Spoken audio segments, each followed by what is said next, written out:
Chapter 3. The engine was a great needle, Celeste pretended, drawing the coaches, which were the thread, after it, down the long straight seam which was the track. She was really too old for such a game, so she stopped playing it.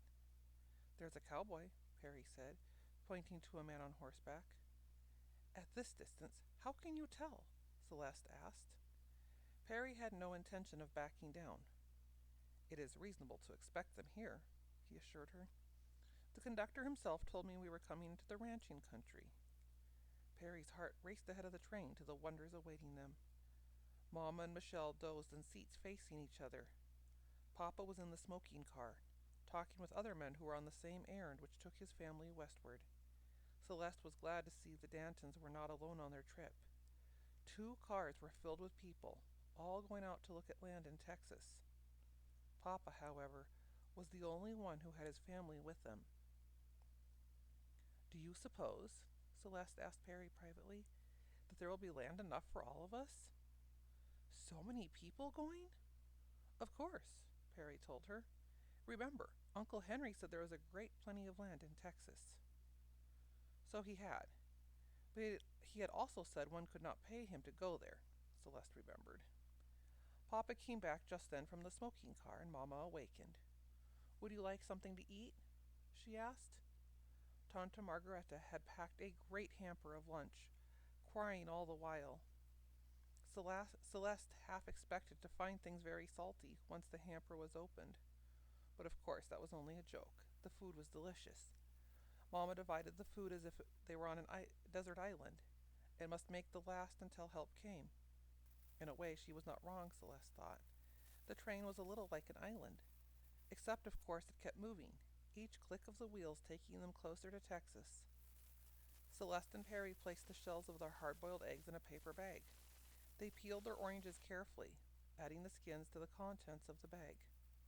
"Do not get the juice on your clothes," Mamma warned them. "Remember, you cannot change until after we arrive in Marcy." Night came down upon the land, but still Perry looked out the window. Several times he was sure he could see men on horseback in spite of the darkness. Tonight the Dantons would sleep on the train. Papa had rented a pillow for each of them from a jolly dark-faced man. Mamma told them to kick off their shoes and relax and go to sleep. How many different places they had slept in of late. In berths on the ship, which were much like being on a cupboard shelf, then in beds made up for the occasion at Tanta Margaretta's, and now they were supposed to sleep on a hard green seat with a rented pillow under their heads, and if they should grow cold, their coats thrown over them.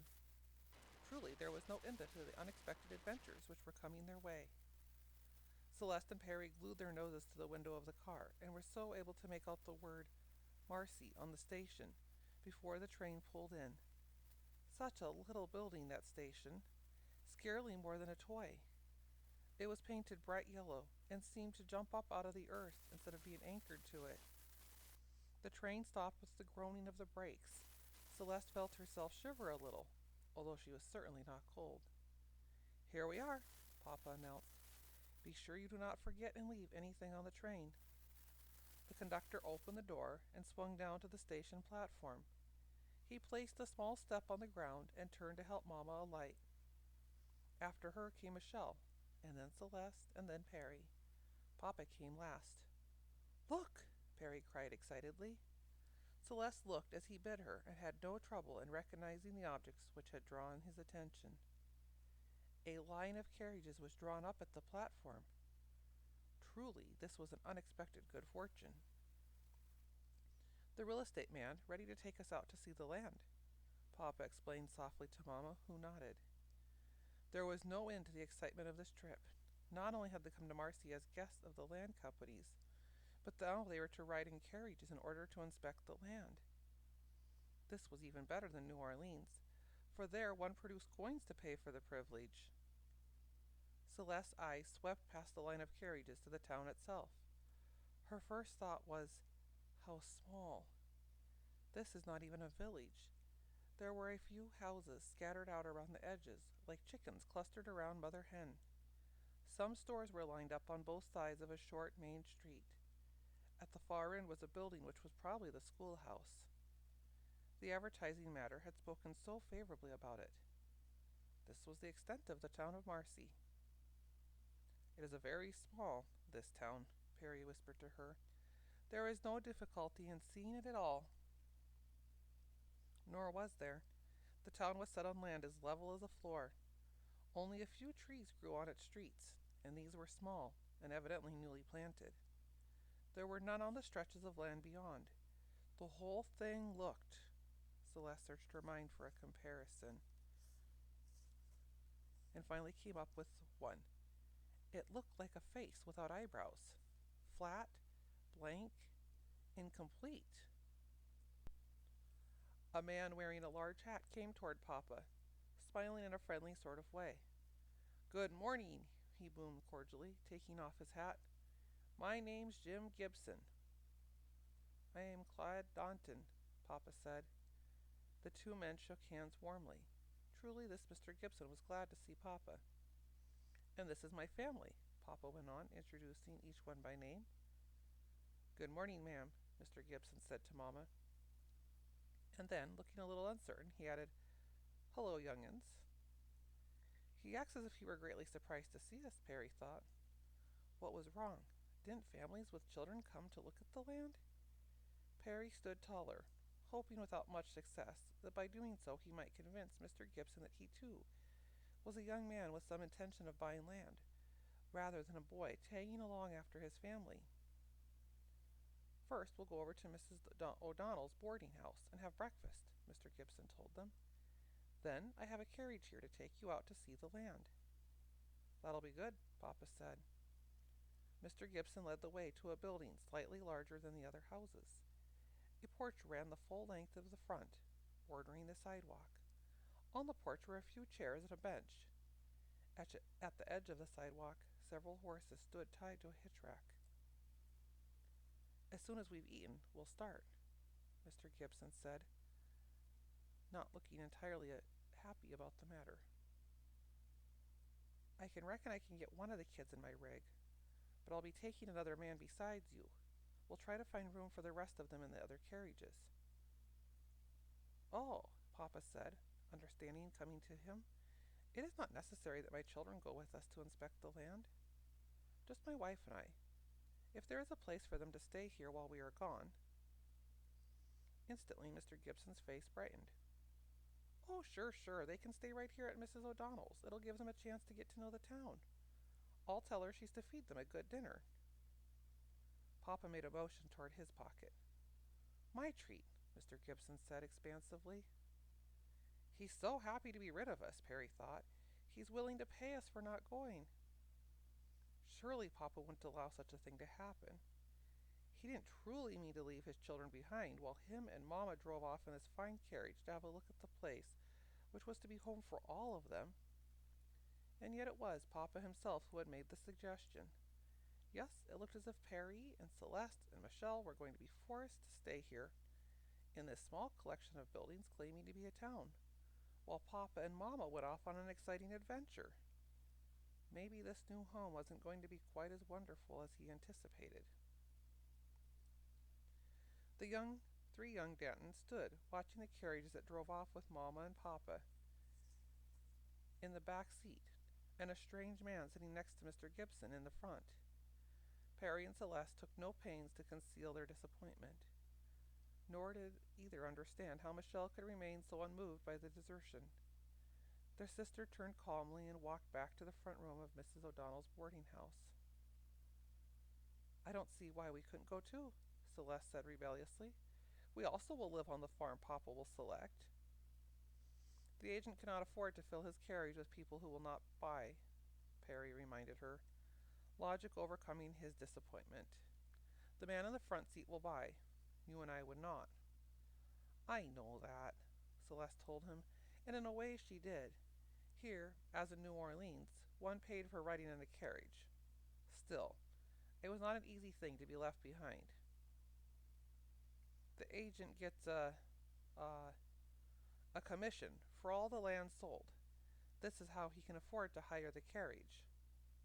"And pay our fare," Celeste added. Remember, this is what Papa told us." They were both silent, thinking about the matter. While they still had not become reconciled to being left behind, they could see the reason for it. "Let's walk around town," Perry suggested. "That will not be difficult," Celeste retorted. "5 minutes, perhaps, will all it take." Together they started off. As Celeste had said, it took almost no time at all to walk the length of Main Street. In some places there were sidewalks made from boards laid down with no particular pattern. Often the porches of the stores acted as walks. In others there was nothing more than a ragged path, with all the grass worn off by the feet of the passerbys. One of the stores, there were only two, had some of its wares displayed on the front porch, so that it was necessary to work one's way around the stove, some hardware, kitchen utensils, saddles, and harnesses. Perry and Celeste stopped to inspect the latter. "This is an excellent saddle," Perry said. Actually, he knew nothing about what saddles at all, except that the specimen fascinated him, and that some day he meant to have one of his own. He ran his hand lovingly over its surface, trying to imagine what it would be like to sit on it, as it rested on the back of a horse, and to ride across the wide and open land which lay before their eyes. Celeste, for her part, was more taken with the bright materials displayed in the window of the store. Perhaps some day Mamma could be persuaded to make her a dress from one of these gay patterns. A sign over the door said it was Malone's store. She filed the name in her memory, just in case Mamma might agree to the new dress. Two young men sat upon horses that were standing at the hitch rack which ran the length of the store. They sat sideways, their hats pushed back on their heads. "Cowboys," Perry pronounced with authority. This time he knew he was right. He could feel it in his bones that these two young men were indeed the real thing. They looked like pictures he had seen of cowboys. Besides, he could see cattle grazing on the level land, stretching out from the edge of town. No doubt this was part of a vast ranch, such as he had read about. "Town's full of land seekers," Celeste heard one of the men say. He did not sound too happy about the matter. As he spoke, he regarded Celeste and Perry moodily. Then they shifted their glance to Mrs. O'Donnell's boarding house. At that moment Michelle appeared in the doorway and began looking up and down the street. She had evidently remembered that Mamma and Papa had told her to keep an eye on her sister and brother. Instantly, the two cowboys shifted their positions. They looked at each other and grinned. As a single motion, they turned their horses toward the boarding house. "I saw her first," the younger, better-looking one said. He spoke out of the corner of his mouth, looking directly ahead. "Who said so?" The older, shorter one also spoke without looking at his companion. As if by common agreement, Celeste and Perry turned and made their way toward the boarding house. The cowboys and the children all came to the edge of Mrs. O'Donnell's porch at the exact same moment. Then, as if the gesture had been rehearsed, the two cowboys swept off their hats at the same time and bowed to Michelle. "Good morning, ma'am," they said in unison. Michelle regarded them coolly and calmly. She neither forgot herself nor let them forget she had not yet met them. But then, since Mamma had taught all of her children never to be rude, Michelle smiled slightly and nodded her head in acknowledgment of their greeting. Encouraged by this, the tall cowboy spoke. "Excuse us, ma'am, but may we introduce ourselves? I'm Jock Crandall, and this—" He paused as if slightly unwilling to introduce his companion. "This is an old friend of mine, name of Dink." "Dink Walters, ma'am," the other one said, bowing so low it was a wonder he did not fall on his face. Again Michelle inclined her head politely, acknowledging the introduction. "Excuse me for asking, ma'am, but are you one of the home seekers?" Jock asked anxiously. My mother and father have gone to look at a farm," Michelle explained proudly. "Your father and mother?" The cowboys exchanged delighted glances. "Oh, yes, ma'am, we understand. We hope they find a place close very close to us to town. We work at the Big W Ranch. Headquarters are about 10 miles out of Marcy." Jock did the talking, pointing in the opposite direction from the one Papa and the land agent had taken. Perry felt a quick discontent. Was their farm, then, to be so far from the ranch and the cowboys? But, Dink added, we get to town real often. It was easy to see that Michelle listened more attentively to the one called Jock. This Celeste could understand.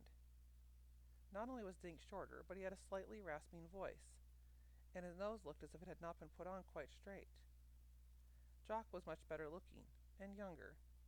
However, they both had a good, kind face that Celeste liked and trusted them at sight. It was not Dink's fault about his nose. Indeed, Michelle said crisply. Evidently, she thought she had allowed the conversation to go on long enough without proper introduction. She turned to her brother and her sister. Celeste, Perry, come inside with me. It is time for dinner, and afterward, I need you. She spoke with such authority that they followed her inside at once. Both of them, however, looked over their shoulders as they went. The two cowboys remained exactly where they had left them. When the three Dantons had finished the truly good dinner promised by Mr. Gibson, Michelle led the way to a darkened room in the boarding house. I am back, she said. She spoke to a woman lying on a bed. The woman looked ill and small and young, scarcely older than Michelle. A baby slept on a blanket on the floor nearby. He was perhaps 2 years old, but it was hard to tell his age, for he looked frail. Now he awakened and puckered his face a little at seeing himself surrounded by strangers. Don't be frightened, Johnny, his mother comforted him. Here are my brother and sister, Perry and Celeste, Michelle told the woman. If you will allow them, they will play with Johnny for a while. Take him out into the sunshine, maybe? The woman appeared relieved and then a little doubtful. They are good children, my brother and sister, Michelle assured her, and very dependable. Celeste looked gratefully at her sister, even making allowances for the fact that members of a family must stick together. Michelle sounded as if she meant what she said. It is very kind of them, the woman said. She closed her eyes wearily, the effort of speaking evidently having tired her. Perhaps the fresh air would do him good. I have not been able to take him out as much as I should. Johnny, from his pallet on the floor, continued to regard the three Dantons with wide, solemn eyes, neither accepting nor rejecting them. Hi, Perry said softly. He didn't much relish the idea of helping tend a baby. That was more in Celeste's department, but still, he couldn't be rude. Besides, what else was there to do here? The little boy sat absolutely still for a moment, and then, apparently rather liking this newcomer, smiled widely. My, he likes you, the baby's mother marveled. For some reason he could not explain, this pleased Perry a great deal. Come on, he said, let's go walking. Celeste, wanting to be of help, went over to pick Johnny up from the pallet. The child looked a bit uncertain. He puckered up his mouth, half ready to cry. Let's go see the horses, Perry suggested. If he was going to help take care of a baby, it might as well be on his own terms. Pretty horsey, Celeste wheedled. Horsey, Johnny chortled. Celeste picked him up. He did not even look back toward his mother as Celeste, followed by Perry, carried him out of the room. When they arrived outside, they saw the cowboys were gone, but other horses stood at the hitch rack. Celeste, still holding Johnny, was careful to stand at a safe distance. Perry soon tired of such great caution. I'm going closer, he announced. Be careful, Celeste begged him. See what a lot of stamping they're doing. Look after Johnny, Perry scowled. About me, you need to have no fear. He walked closer to the horses, sizing them up carefully. Johnny said horsey, horsey several times, and wiggled until Celeste put him down on the walk. Once there, he tried to join Perry. This, she knew, would never do. Come, Johnny, she said, let's walk. She took his hand, and after a first few reluctant steps, he began to walk willingly enough. She adapted her steps to his shorter ones, and so they moved slowly along. She had thought Perry might join them, but he stood still near the horses, inspecting them with great intentness. You would think, Celeste told herself, somewhat rebelliously, that he means to buy one for himself, perhaps several of them. She considered going back to join her brother. After all, he was supposed to be helping take care of Johnny. But the little fellow said, "Walk, walk," impatiently when she showed signs of stopping. So she went on. They came to a place where there was no sidewalk. They passed a windmill, creaking slowly, making pleasantly lonesome sounds. The sky was as blue as a polished surface of one of Mamma's best plates. The wind ruffled her hair. The sun shone brightly. A little whirlwind stirred up some dust and spun it around in a spiral. By and by, Johnny's feet began to drag. He reached his arms to her, and she took him up and started carrying him back to the boarding house. Only then did she notice that Perry had left his contemplations of horses to go across the street. Even as she watched him, she saw he had stopped to talk to a man. Perry had decided that Celeste did not really need him to help care for Johnny, so he might as well explore the other side of Main Street. He crossed the wide, rutted road. If anything, there was less here than on the other side he had left. A store, a couple of vacant lots, a barber shop. There was another building from which men's laughter came, and the sound of some talking. The sign on the window said it was Bill's Domino Parlor. While he was standing looking at the place, a man came out so hastily he bumped into Perry. "Excuse me, Bub," the man said. "Didn't mean to knock you over." "It's all right," Perry assured him. The man looked at him more closely. "You're a stranger around here, aren't you?" "Yes," Perry told him. "We got in only this morning on the train." "Oh," the man said. "So you're with a bunch of land seekers?" "Yes," Perry answered. "Even now a man is driving my papa out to look at a farm." "It is, I think, some distance from here." "You're right as rain, Bub," the man assured him. "It'll be quite a distance from town, and it won't have any water, fences, ground broken for crops, or a house. In fact, it won't have a cotton-picking thing." "We've come for land," Perry reminded him. "A big farm, room to grow. Back in France, our farm was very small." "France, huh? So you've come from that far off. Listen, Bub. My name is Perry. Are you telling me the land my papa will buy is not good?" "Perry, is it? No, indeed, I'm not telling you that. It's the best land in the world. But your papa is in for a shock when he first sees it, with not a thing on it but grass." "It was land my papa came for," Perry repeated. "Sure, and that's what they all want. But tell me, how did it happen that you folks came so far away?"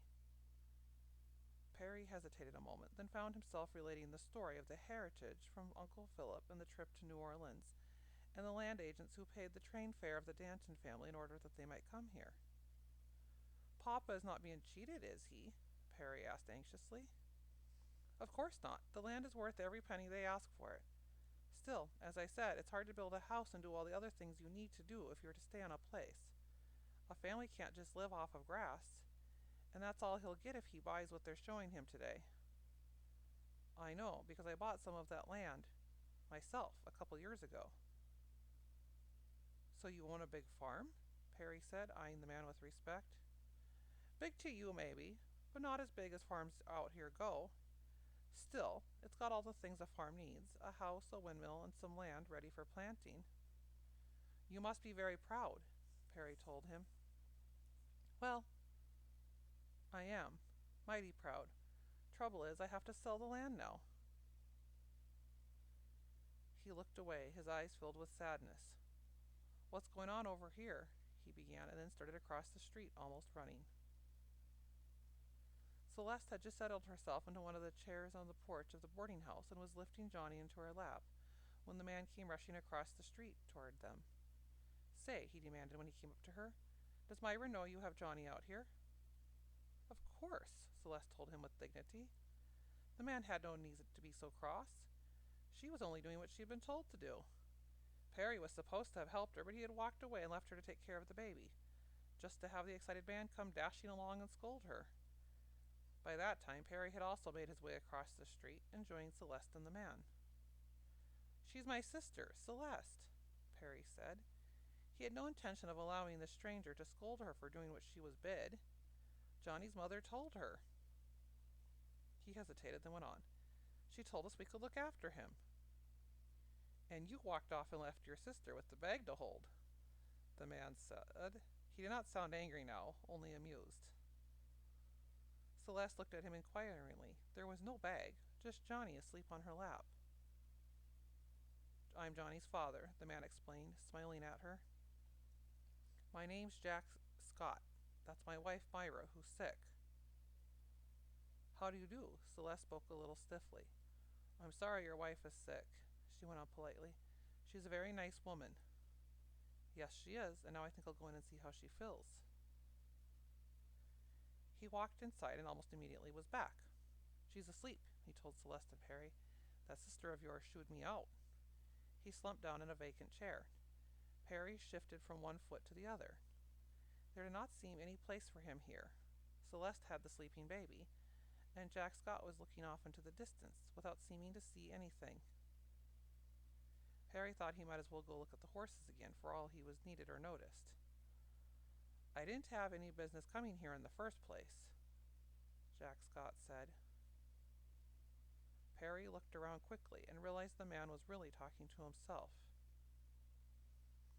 We ought to get out of here, and that's a fact.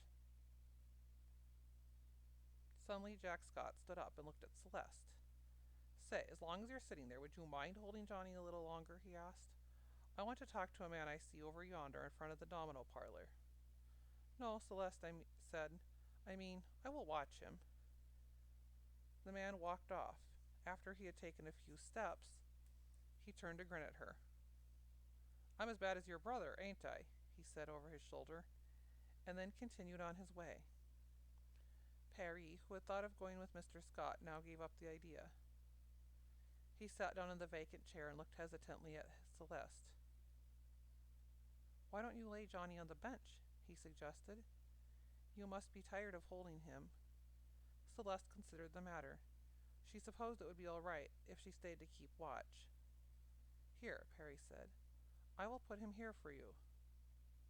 He thought he understood what Mr. Scott meant about leaving Celeste with a bag to hold. At any rate, he would not take any more chances.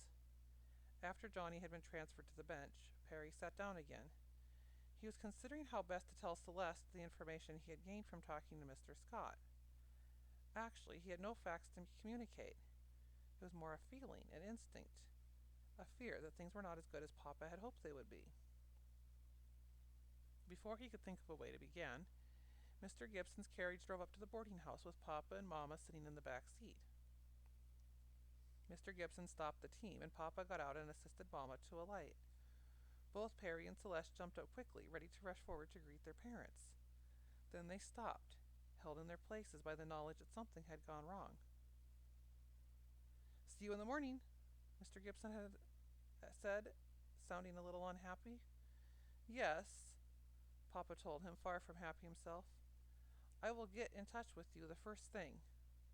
Papa and Mama turned away, starting to walk toward the boarding house door. It's mighty good land you're looking at, Mr. Gibson called after them.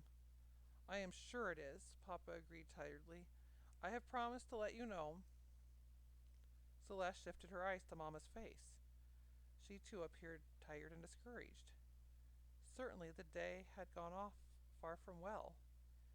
Mama had become aware of Perry and Celeste watching and smiled warmly.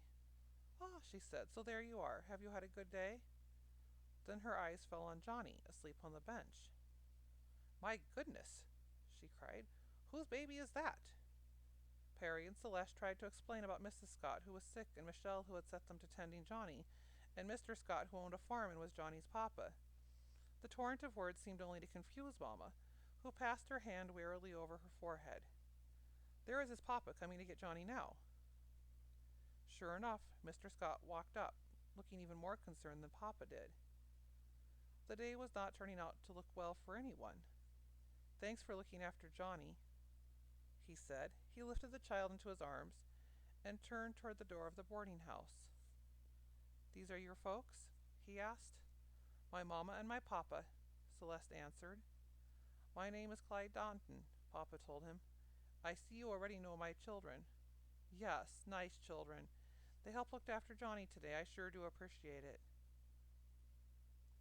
I'm sorry your wife is ill, Mamma told him sympathetically. Sure, sure, Mr. Scott said absently. Then he turned abruptly to Papa. Your boy said you came out to buy land. Did you find what you wanted today? No. Papa's face clouded over once more. I am to let the man know tomorrow, he finished. That's so.